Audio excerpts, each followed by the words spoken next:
Darwin was born on the 12th of February 1809, Darwin Day.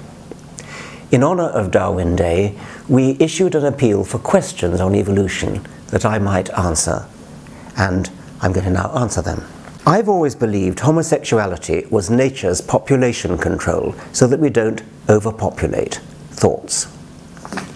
That's a very tempting error, not with respect to homosexuality, but with respect to the idea that nature does population control. That's not the way nature works. It's so tempting to think, oh well, things will be best for the species, so nature will do whatever it takes to keep the species going, and that's just not the way evolution works. Natural selection works at the level of the individual gene. So in order for natural selection to favour population control, natural selection would have to favour a gene or genes in an individual that limited that individual's reproduction.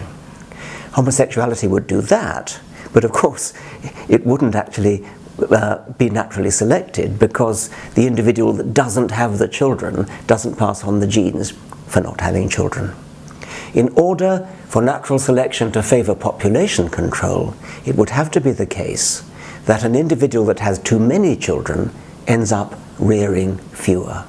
And this was worked out by the great ornithologist David Lack, who studied clutch size in various species of birds. A bird that lays more than the optimum number of eggs ends up rearing fewer because there's not enough food for them.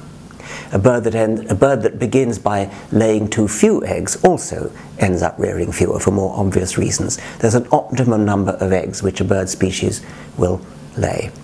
That's the extent of population control adaptation. So I'm afraid it couldn't be true that homosexuality is an adaptation to keep the population size down.